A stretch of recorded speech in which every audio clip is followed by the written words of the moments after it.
பில்பேட் ஆப்போட ஹோம் ஸ்க்ரீனில் இருக்கீங்க. டைரக்ட் சப்ளை பண்ணுற கம்பெனிஸ் பில்பேட் ஆப் யூஸ் பண்ணி எப்படி பில் பண்ணுறாங்க அப்படிங்கிறத இந்த வீடியோவில் பார்க்கலாம். டுடே சேல்ஸுங்கிற இடத்துல உங்கள் சேல்ஸ் பர்சன் ஒர்க் பண்ண டுடே சேல்ஸோட வேல்யூ அப்டேட் ஆகிட்டு இருக்கும். டுடேஸ் பில்ஸ் உங்கள் சேல்ஸ் பர்சன் மார்க்கெட்டில் பில் பண்ணுற அவுட்லெட்ஸ் நம்பர்ஸ் அப்டேட் ஆகிடும். டுடேஸ் கிரெடிட்ஸ் இன்றைக்கி மார்க்கெட்டில் எவ்வளோ இன்றைக்கி கிரெடிட் கொடுத்துருக்காங்க அதோட வேல்யூ இங்கே அப்டேட் ஆகிடும். கேஷ் ஆன் ஹேண்டு உங்கள் சேல்ஸ் பர்சன் மார்க்கெட்டில் கலெக்ஷன் பண்ணுற கேஷ் வேல்யூ கேஷ் ஆன் ஹேண்டுங்கிற இடத்துல அப்டேட் ஆகிடும். நெக்ஸ்ட்டு சேல்ஸுங்கிற இடத்துல சேல்ஸ்க்கு கீழே கிரியேட் பில், வியூ பில், பே பில், எடிட் பில் 4 ஆப்ஷன் இருக்குது. இப்போ கிரியேட் பில் அப்படிங்கிறது ஒரு பில்லை க்ரியேட் பண்ண முடியும். வியூ பில் ஏற்கனவே பில் பண்ண பில்ஸோட டீட்டெயில்ஸை வியூ பண்ணி பார்க்க முடியும். பே பில் ஒரு ஓல்டு அவுட்ஸ்டாண்டிங் இருக்கிற ஒரு அவுட்லெட்லேருந்து பேமெண்ட் ரிசீவ் பண்ண முடியும். எடிட் பில் பேமெண்ட் கொடுக்காத ஒரு பில்லை எடிட் பண்ண முடியும். இப்போ ஒரு அவுட்லெட்டுக்கு எப்படி ஆர்டர் எடுக்கிறாங்க அப்படிங்கிறத பார்க்கலாம். இப்போ சேல்ஸுங்கிற இடத்துக்கு கீழே கிரியேட் பில்னு ஒரு ஆப்ஷன் இருக்குது. ஸோ அதை கிளிக் பண்ண உடனே உங்களை மார்க்கெட்டில் இருக்கிற அவுட்லெட்ஸ் எல்லாமே இதில் டவுன்லோட் ஆகிருக்கும். ஸோ இதில் தமிழரசி ஸ்டோருங்கிற அவுட்லெட்டுக்கு பில் பண்ணுறோம். ஆட் ப்ராடக்ட் கொடுத்த உடனே உங்களுடைய ப்ராடக்ட் எல்லாமே லிஸ்டட் ஆகிருக்கும். இந்த அவுட்லெட்டுக்கு என்ன ரேட்டுக்கு சேல் பண்ணணுங்கிறத அந்த ப்ராடக்ட்டுக்கு கீழே மென்ஷன் ஆகிருக்கும். இப்போ சில்லி பவுடர் 50 கிராம் 250 ரூபா பில் பண்ண வேண்டியது இந்த அவுட்லெட்டுக்கு இந்த ரேட்டை ஃபிக்ஸ் பண்ணியிருக்கோம். இதே போல் அவுட்லெட் வைஸ் உங்களால் ஃபிக்ஸ் பண்ணிக்க முடியும். இப்போ சில்லி பவுடரில் ஒரு 10 கிலோ போட்டுடுறோம். இதில் 10 கிலோவுக்கு 1 கிலோ ஃப்ரீங்கிற ஆப்ஷன் கொடுக்கணும் அப்படின்னா இப்போ லெஃப்ட் சைடில் 3 டாட் இருக்குது. இதில் ஆட் ஃப்ரீ ப்ராடக்ட் கொடுத்தீங்கன்னா அகைன் சில்லி பவுடர் கிளிக் பண்ணிவிட்டு 1 கிலோ கொடுத்தீங்கன்னா 0 வெளியில் அப்டேட் ஆகிடும். ஸோ அடுத்தது சாம்பார் பவுடரில் ஒரு 3 கிலோ. அடுத்தது குழம்பு சில்லி பவுடர். இப்போது இந்த குழம்பு சில்லி பவுடர் 260 இதோட ப்ரைஸை நீங்கள் எடிட் பண்ணணுன்னா கூட நீங்களால் பண்ண முடியும். இப்போ 260ங்கிற இடத்துல எடிட் ப்ரைஸு 262 அப்படின்னு நீங்கள் மாற்றினீங்கன்னா 262 கொடுத்து அப்ளை கொடுத்துட்டீங்கன்னா 260க்கு மாறிடும். இதுலேருந்து ஒரு 5 கிலோ நீங்கள் போட்டு நீங்கள் பண்ணிடலாம். அதே போல் இப்போ மல்டிபிள் பிராண்டை யூஸ் பண்ணுறீங்க, மல்டிபிள் பிராண்டை ஆர்டர் எடுக்கிறீங்க. இப்போ ஃபில்டர் பிராண்டில் டாப்பில் போய்ட்டு இப்போது ஆயில் அப்படின்னு கொடுத்தீங்கன்னா ஆயில் பிராண்டு என்ன நேமோ அதில் மென்ஷன் ஆகிருக்கும். அதில் கொடுத்தீங்கன்னா ஜிஞ்சிலி ஆயில். ஸோ இதில் ஒரு 5 லிட்டர் அதோட ப்ரைஸ் என்னங்கிறது வந்துடும். அடுத்தது கிரவுண்ட்நட் ஆயில். ஸோ இதில் ஒரு 5 லிட்டர். ஸோ இது போல் நீங்கள் மல்டிபிள் பிராண்டை யூஸ் பண்ணி உங்களால் பண்ணிக்க முடியும். நீங்கள் ஒரு கூல்ட்ரிங்க்ஸ் கம்பெனி நீங்கள் அடிஷ்னலாக பண்ணுறீங்கன்னா இப்போ கிரேப் ஜூஸில் ஒரு 6 கிரேடு இதுமாதிரி நீங்கள் போட்டுக்க முடியும். இதே போல் என்னென்ன பிராண்டெலாம் நீங்கள் யூஸ் பண்ணுறீங்களோ அந்த பிராண்டெல்லாம் பண்ணிக்க முடியும்.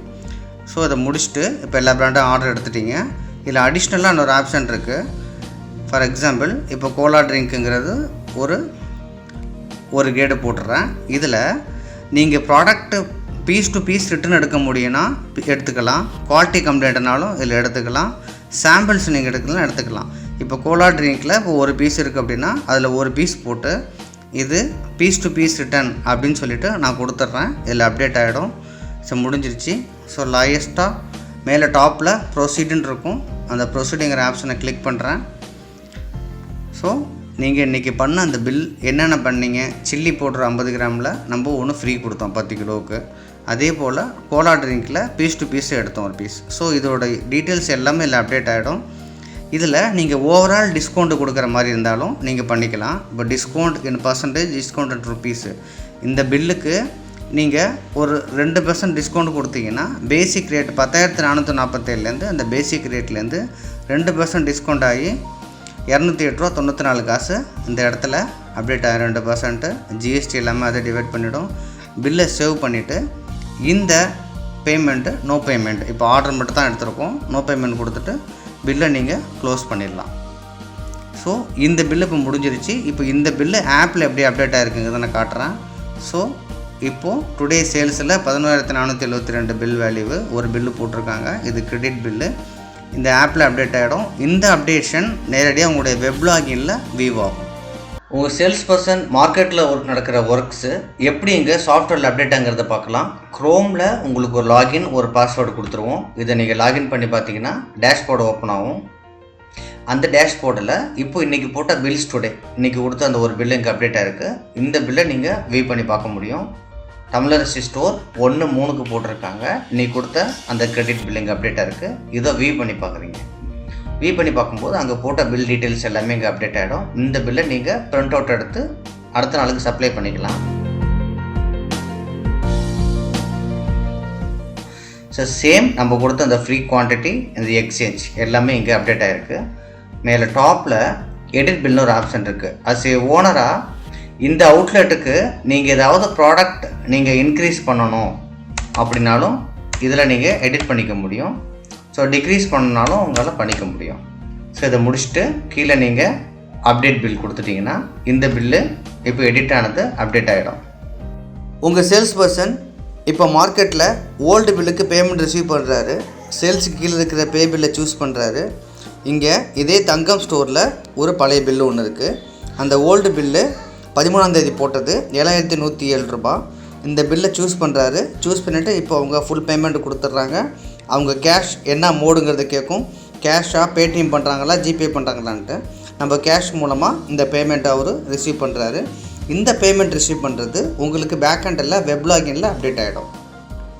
உங்கள் சேல்ஸ் பர்சன் இப்போ மார்க்கெட்டில் ஒரு கடையிலேருந்து செக்கு ரிசீவ் பண்ணுறாரு. இப்போ செக் என்ட்ரிஸில் ஆட் செக்கில் போயிட்டு பாலு ஸ்டோருங்கிற ஒரு அவுட்லெட்டில் இப்போது செக்கு கொடுக்குறாங்க. 3698 பேமெண்ட்டு 3698 செக்கோட நம்பர் கேட்கும். ஒரு 4 டிஜிட் என்ட்ரி பண்ணிவிட்டு ஒரு 5 நாள் தள்ளி கொடுக்குறாங்க. அந்த செக்கு டேட்டு 27th. இப்போ அவங்க ஓகே பண்ணிவிட்டு என்ன பேங்க்குன்னு கேட்கும். நீங்கள் HDFC பேங்க் அப்படின்னு கிளிக் பண்ணிவிட்டு பேன் கொடுத்துட்டிங்கன்னா பேக்ஹெண்டில் உங்களுக்கு வெப் லாகினில் இந்த செக் டீட்டெயில்ஸ் அப்டேட் ஆகிடும். ஸோ அடுத்தது மோர் டூல்ஸில் ரெஃப்ரெஷ்னு ஒரு ஆப்ஷன் இருக்குது.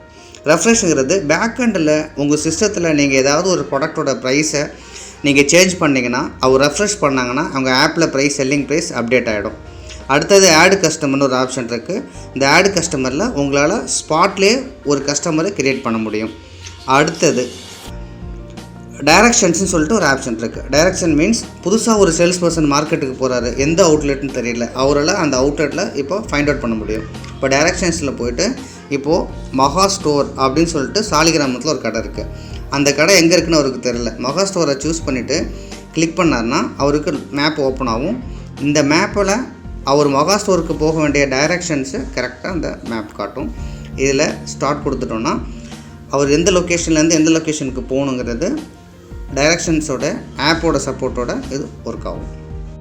ஸோ ஃபைனலாக உங்கள் சேல்ஸ் பர்சன் மார்க்கெட் முடிச்சிட்டாங்க. இன்றைக்கி 23 அவுட்லெட்ஸில் ஆர்டர் எடுத்திருக்காங்க. அதனுடைய ஆர்டர் வேல்யூ 99,514.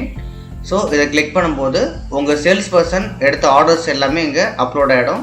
மார்க்கெட் எத்தனை மணிக்கு ஆரம்பிச்சிருக்காங்க, எத்தனை மணிக்கு முடிச்சிருக்காங்க, இந்த டீட்டெயில்ஸ் எல்லாமே உங்களுக்கு இதில் டைம் வைஸும் உங்களுக்கு அப்டேட் ஆகிடும். ஸோ அகைன் டேஷ்போர்டில் போகிறோம். இன்றைக்கி போட்ட purchase entry value, cash on hand, இன்றைக்கி மார்க்கெட் கலெக்ஷனு, இன்றைக்கி மார்க்கெட்டில் எவ்வளோ கிரெடிட் கொடுத்துருக்காங்க, டோட்டலாக உங்கள் குடோனில் என்ன ஸ்டாக் வேல்யூ இருக்குது, டோட்டல் மார்க்கெட் அவுட்ஸ்டாண்டிங், இது எல்லாமே கலெக்ஷன் பெண்டிங் எல்லாமே உங்களுக்கு இதில் அப்டேட் ஆகிடும். ஸோ இதை முடிச்சுட்டு இப்போ நம்ம லோடிங் ஷீட் எடுக்கிறோம். ஸோ மார்க்கெட்டுக்கு நம்ம சப்ளை பண்ணுறதுக்கு லோடிங் ஷீட்டு டெலிவரி சப்ளை ரிப்போர்ட்டுங்கிற நேமில் இருக்கும். இந்த லோடிங் ஷீட்டை பொறுத்த வரைக்கும் உங்களால் பிராண்டு வைஸு ரூட் வைஸு உங்களால் செலக்ட் பண்ணிக்க முடியும். ஸோ இந்த லோடிங் ஷீட்டை நீங்கள் பிடிஎஃப்பில் நீங்கள் டவுன்லோட் பண்ணிவிட்டு நீங்கள் சப்ளைக்கு இதை அனுப்பிட முடியும். ஸோ அதன் பிறகு ட்ரிப் ஷீட்டு உங்களுக்கு நீங்கள் இன்வாய்ஸ் நம்பர் வைஸு உங்களுக்கு trip sheet. So sales by invoice அப்படின்னு இருக்கும். ஸோ பில் டேட்டு, பில்லோட நம்பர்ஸ், அவுட்லெட் நேமு, என்ன அமௌண்ட்டுக்கு பண்ணியிருக்கீங்க, சப்ளை டயத்தில் பேமெண்ட் கொடுத்தாங்கன்னா இதை நோட் பண்ணி வச்சுக்கிட்டு நீங்கள் வெப் லாகினில் அந்த பேமெண்ட் ரிசீவ் பண்ணிக்க முடியும். ஸோ இது இல்லாமல் ரிப்போர்ட்ஸை பொறுத்த வரைக்கும் உங்களுக்கு customer wise sales, day wise sales, route wise sales, இந்த ரிப்போர்ட்ஸ் எல்லாமே மந்த் வைஸ் கம்பேரிசன் ரிப்போர்ட் எடுத்துட முடியும். ஸோ ஃபைனலாக audit report, customer wise audit report, purchase audit report. So audit ரிப்போர்ட்டில் GSTR 1 ரிப்போர்ட்டு இது கூட அவைலபிள் நம்ம சாஃப்ட்வேரில்.